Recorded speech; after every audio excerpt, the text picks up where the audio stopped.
Doctor ortho Ayurvedic oil and capsule. अब दर्द भी घुटने टेकेगा।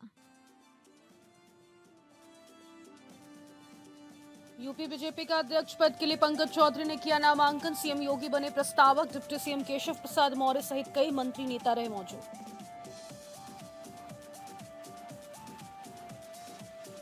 कानपुर इंस्टीट्यूट ऑफ टेक्नोलॉजी में छात्रों का प्रदर्शन दूसरे दिन भी जारी। परीक्षा केंद्र बदलने पर नाराजगी, दूर से आने वाले छात्रों को परेशानी। अयोध्या में 2200 सफाई कर्मचारियों का धरना। महासंघ के बैनर तले जोरदार प्रदर्शन। ठेकेदार पर उत्पीड़न का आरोप लगाया। धरना प्रदर्शन से शहर की सफाई व्यवस्था पूरी तरह ठप। अलीगढ़ में नशेबाज पीआरवी पुलिसकर्मियों की शर्मनाक हरकत। नशे में ड्यूटी, नाले में पलटी गाड़ी। एसएसपी ने लिया सख्त एक्शन। और आगरा में साइबर ठगी के बड़े गिरोह का पुलिस ने किया पर्दाफाश। फर्जी वेबसाइट और ईमेल आईडी बनाकर निवेशकों से करता था ठगी। क्रिप्टो इन्वेस्टमेंट का झांसा देकर करोड़ों रुपए ठगे।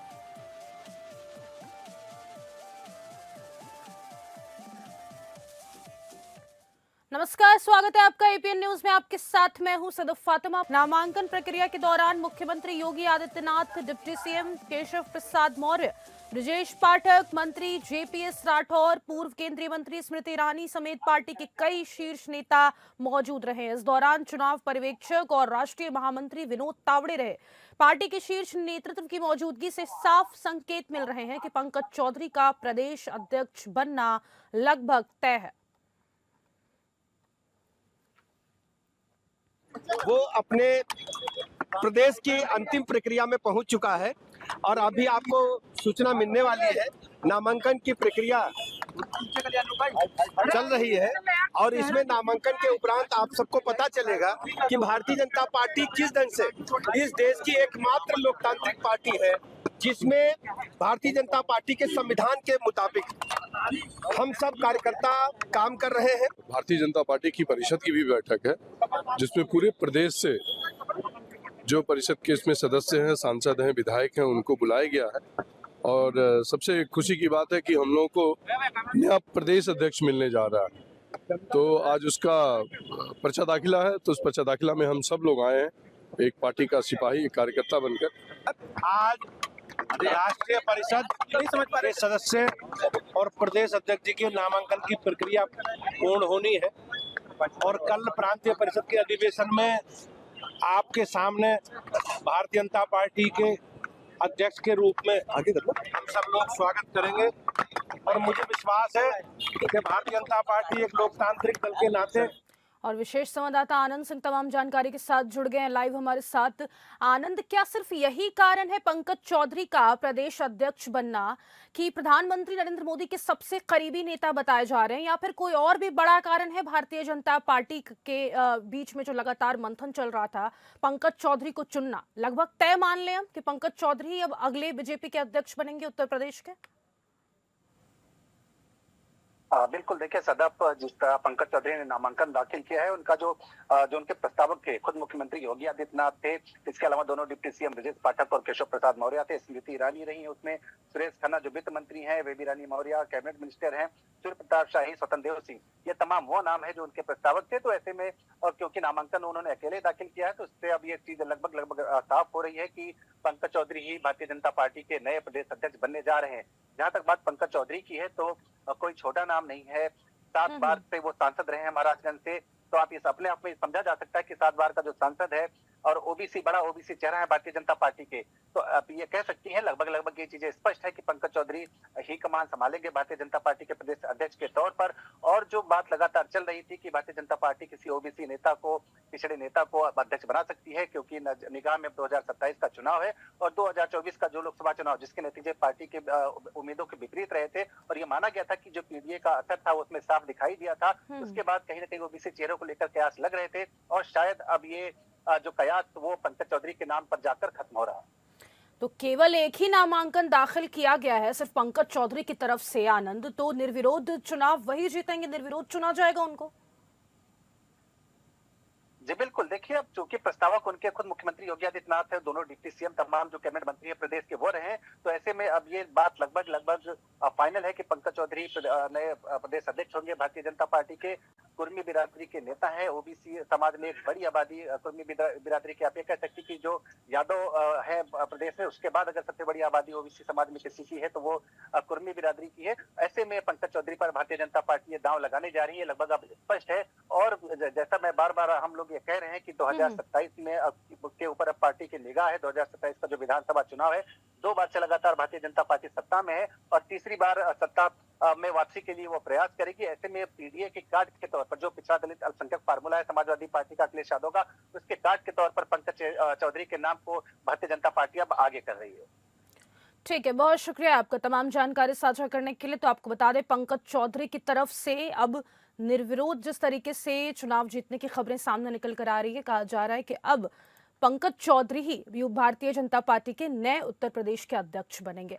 आगे बढ़ेंगे, उत्तर प्रदेश की राजधानी लखनऊ के योजना भवन में प्रेस कॉन्फ्रेंस हुई है, जहां पे प्रदेश के प्राविधिक शिक्षा मंत्री आशीष पटेल, व्यवसायिक शिक्षा, कौशल विकास और उद्यमशीलता राज्य मंत्री कपिल देव अग्रवाल, मुख्यमंत्री जी के सलाहकार अवनीश अवस्थी, मुख्यमंत्री के शिक्षा सलाहकार प्रोफेसर डीपी सिंह, मुख्यमंत्री के आर्थिक सलाहकार डॉक्टर केवी राजू, प्रमुख सचिव डॉक्टर हरिओम, नरेंद्र भूषण, मिशन निदेशक पुलकित खरे, निदेशक प्रशिक्षण अभिषेक सिंह सहित विभिन्न स्टेक होल्डर उपस्थित रहे। विकसित प्रदेश कैसे बने, इसके लिए प्रेस कॉन्फ्रेंस और मीटिंग योजना भवन में रखी गई। इसी मुद्दे को लेकर हमारे संवाददाता ने योगी सरकार में मंत्री कपिल देव अग्रवाल से खास बातचीत की, जिसमें कपिल देव अग्रवाल ने कहा कि 2047 का विजन है उत्तर प्रदेश को विकसित बनाना।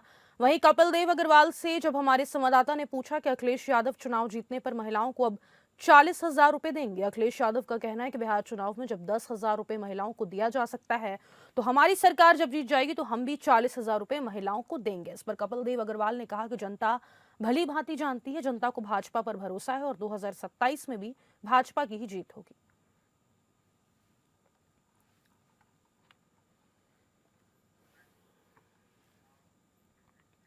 कुशीनगर जिले का ये खड्डा ब्लॉक का गांव ससवा गोपाल, जहां सिर्फ एक व्यक्ति नहीं लौटा है, उसके साथ लौटी है 46 बरस पुरानी यादें।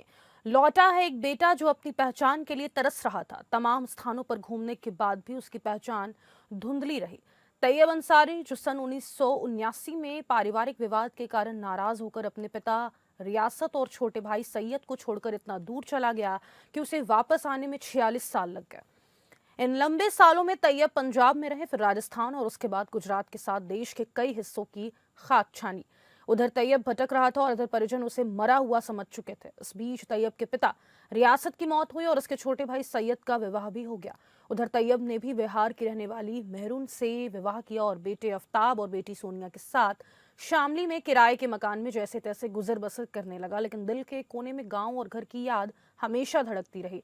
शायद यही कारण रहा कि किस्मत ने एक रास्ता बनाया और SIR फॉर्म भरने के अभियान ने तैयब अंसारी को अपने घर लौटने को मजबूर कर दिया।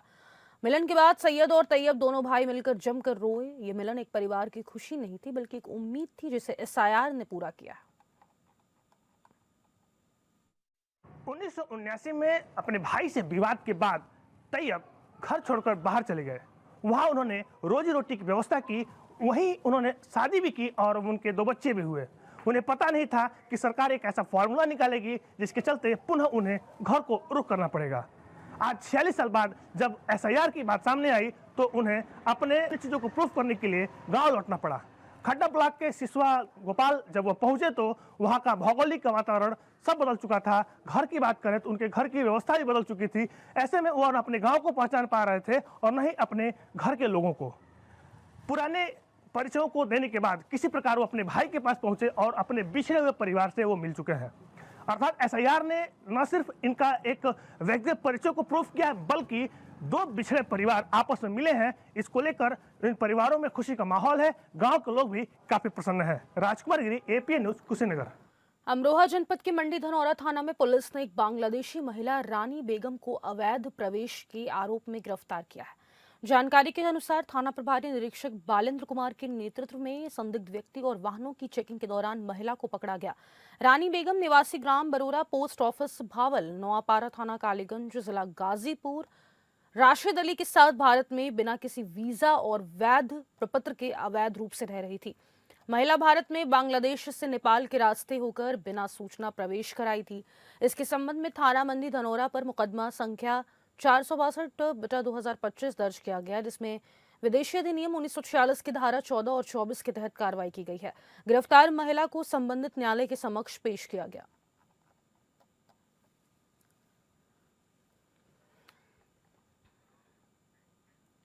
कफ सिरप तस्करी के मामले में ईडी ने बड़ी कार्रवाई की है। सहारनपुर से जुड़े आरोपियों के ठिकानों पर लखनऊ, वाराणसी, रांची, अहमदाबाद, जौनपुर और सहारनपुर में छापेमारी की गई है। सहारनपुर में विभोर राणा और विशाल राणा सहित 3 स्थानों पर छापेमारी के दौरान हड़कंप मच गया।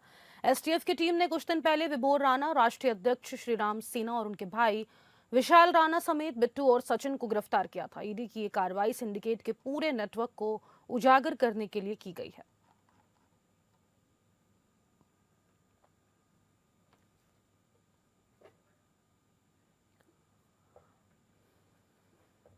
अयोध्या में श्री राम जन्मभूमि तीर्थ क्षेत्र ट्रस्ट की अहम बैठक मनीरामदास छावनी में आयोजित होगी। बैठक से पहले राम मंदिर निर्माण समिति के अध्यक्ष नृपेंद्र मिश्रा ने सर्किट हाउस में मीडिया से बातचीत की है। उन्होंने बताया कि राम जन्मभूमि परिसर में पुराने मंदिर का स्मारक बनाया जाएगा। साथ ही राम मंदिर आंदोलन में बलिदान देने वाले कार सेवकों और महापुरुषों का भी स्मारक बनेगा। उन्होंने बताया कि राम मंदिर की सुरक्षा के लिए बाउंड्री वॉल निर्माण का कार्य प्रारंभ हो गया है, जिसमें 25 वॉच टावर बनाए जाएंगे। बाउंड्री वॉल पूरी तरह सीधी होगी।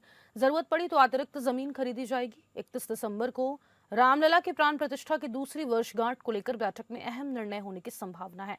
नृपेंद्र मिश्रा ने बताया कि राम मंदिर का निर्माण कार्य 31 दिसंबर तक पूरा हो जाएगा।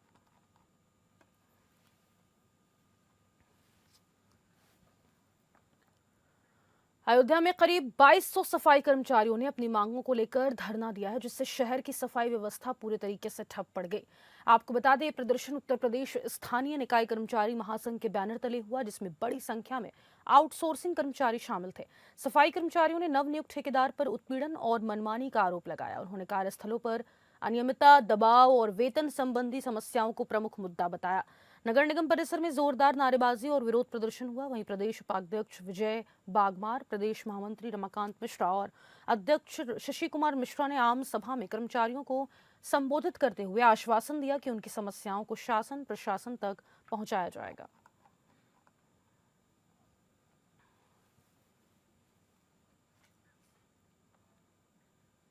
कोहरे के मौसम में बढ़ते सड़क हादसों को देखते हुए गोरखपुर जोन पुलिस ने बड़ा फैसला लिया है। आपको बता दें, नेशनल हाईवे से सटे सभी थानों में विशेष टीमें बनाई जाएंगी, जो रात के समय एनएच और एसएच पर गश्त कर चालकों को जागरूक करेंगी। इस अभियान के तहत वाहनों पर रिफ्लेक्टर लगाने पर जोर दिया जाएगा, ताकि कोहरे में वाहन दूर से ही दिखाई दे। वहीं रात में हाईवे पर वाहनों को खड़ा करने पर सख्ती की जाएगी और इसके लिए हाईवे किनारे अस्थायी पार्किंग स्थल भी बनाए जाएंगे। DIG Gorakhpur zone S Chinnappa ने बताया कि कोहरे के कारण होने वाली सड़क दुर्घटनाओं में कमी लाना हमारा मुख्य उद्देश्य है।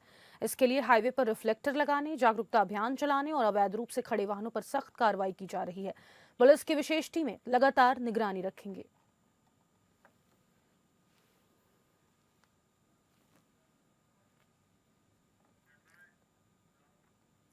प्रयागराज के चंद्रलोक चौराहे पर शराब के नशे में 2 लोग आपस में मारपीट कर रहे थे, जिससे सड़क पर जाम की स्थिति बन गई। मौके पर मौजूद 112 पुलिस टीम ने उन्हें रोकने का प्रयास किया, लेकिन एक युवक पुलिस से भिड़ गया और छीना झपटी करने लगा। उसके परिचित और परिवार के लोग भी हंगामा करने के लिए मौके पर पहुंचे। वहीं सूचना मिलने पर बहादुरगंज चौकी इंचार्ज विवेक कुमार और बाद में एसीपी कोतवाली रवि गुप्ता पुलिस बल के साथ मौके पर पहुंचे और हल्का बल प्रयोग कर हंगामा करने वालों को काबू में किया। पुलिस ने मुख्य आरोपी कमलेश उर्फ लाला और उसके परिजन को हिरासत में लिया है। अन्य हंगामा करने वालों की पहचान, आगे की कार्रवाई जारी है।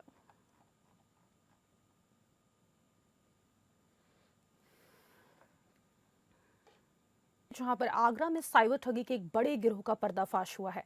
फर्जी वेबसाइट और ईमेल आईडी बनाकर निवेशकों को क्रिप्टो इन्वेस्टमेंट का झांसा देने वाले इस गिरोह ने करोड़ों रुपए की ठगी की। साइबर क्राइम पुलिस ने त्वरित कार्रवाई करते हुए गिरोह के एक सदस्य को गिरफ्तार किया, जबकि कई आरोपी अभी फरार हैं।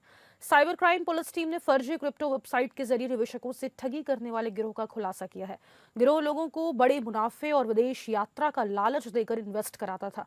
होटलों में सेमिनार आयोजित कर चैन सिस्टम के जरिए लोगों को जोड़ा जाता था।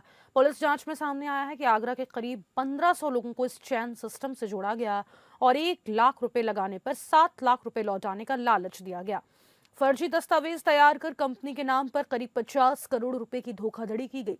साइबर क्राइम टीम ने कार्रवाई करते हुए अलीगढ़ निवासी अजय उर्फ टीपू को गिरफ्तार किया है। वहीं नरेंद्र, शुभम, गोपाल, विनय, विनोद और सचिन अभी पुलिस की गिरफ्त से बाहर हैं, जिनकी तलाश जारी है।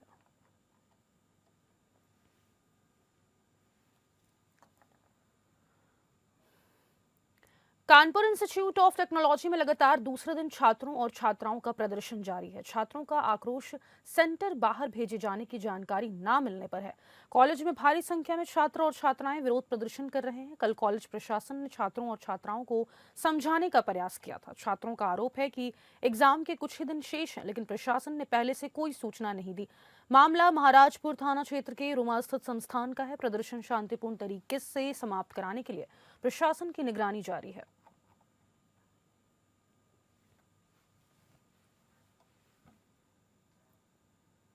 और बहराइच जनपद में आदमखोर भेड़िए का आतंक थमने का नाम नहीं ले रहा है। आपको बता दें, कैसरगंज थाना क्षेत्र गोड़िया नंबर 4 इलाके में एक बार फिर दिल दहला देने वाली घटना सामने आई। जानकारी के अनुसार 1 वर्ष की मासूम बच्ची अपनी मां के पास सो रही थी कि भेड़िए ने अचानक हमला कर बच्ची को अपने जबड़े में दबाकर जंगल की ओर ले गया। ग्रामीणों ने शोर मचाया, लेकिन तब तक भेड़िया फरार हो चुका था। इस क्षेत्र में भेड़िए के हमले अब तक कुल 10 लोगों की मौत का कारण बन चुके हैं, जिनमें 8 बच्चे, 1 महिला और 1 पुरुष शामिल है।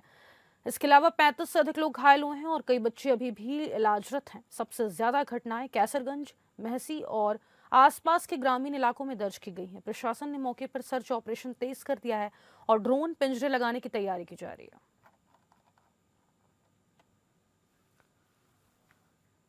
अलीगढ़ में शराब के नशे में धुत पुलिस कर्मियों का वीडियो सोशल मीडिया पर अब लगातार वायरल हो रहा है। आपको बता दें, वीडियो में दिख रहा है कि पुलिस कर्मियों ने सरकारी गाड़ी को सूखे नाले में पलट दिया और क्रेन वाले को बुलाकर 500 रुपए मेहनताना और क्रेन का किराया मांगा। जब चालक ने इन मांगों का विरोध किया तो पुलिस कर्मियों ने क्रेन चालक के साथ मारपीट भी की।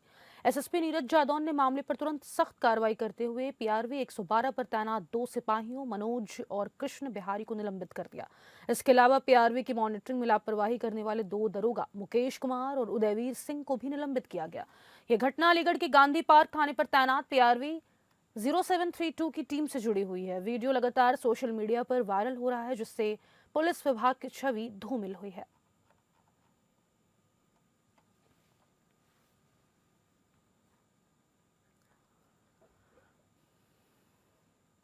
अमेठी जिले की कोतवाली पुलिस पर गंभीर आरोप लगे हैं। एक युवक का आरोप है कि उसे बिना किसी एफआईआर, नोटिस या वारंट के लगभग 32 घंटे तक अवैध रूप से हिरासत में रखा गया। इसके साथ मारपीट की गई, जबरन बयान लिए गए, सामान बदले गए और उसे धमकाया गया।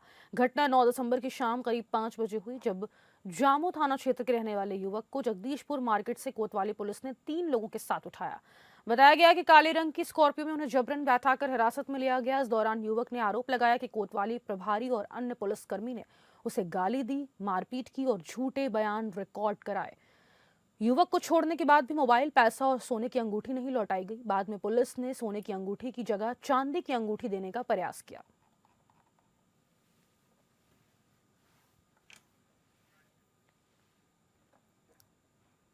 यूपी के हमीरपुर जिले में एक ठेकेदार ने अपने लाइसेंसी राइफल से खुद को गोली मार ली है। गोली मारने की जानकारी होने पर परिजनों में कोहराम मच गया।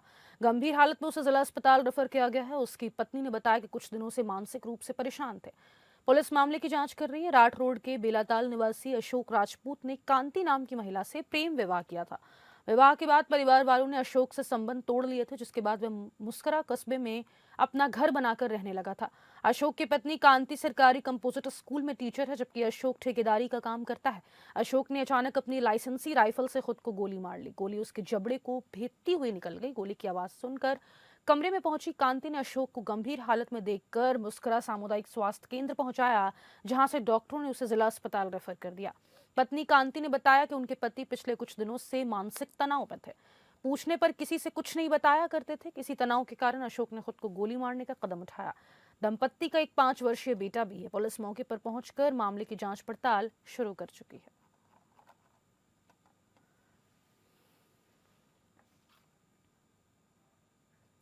और बदायूं के थाना मूसाझाक पुलिस ने एक वांछित लूट के अभियुक्त उमेश उर्फ छोटा को मुठभेड़ में गिरफ्तार किया है। जानकारी के अनुसार अभियुक्त मिर्जापुर थाना कैंट बरेली का रहने वाला है और वह थाना मूसाझाक व थाना बिसौली में दर्ज लूट और छीना झपटी के मामलों में वांछित था। 12 दिसंबर 2025 की रात को ग्राम गुलड़िया में पुलिस ने अभियुक्त को पकड़ने का प्रयास किया। मुठभेड़ में अभियुक्त के दाहिने पैर में गोली लगी, जिससे उसे उपचार के लिए जिला अस्पताल बदायूं में भर्ती कराया गया। और इसी के साथ इस बुलेटिन में फिलहाल के लिए इतना ही। मुझे दीजिए इजाजत। नमस्कार।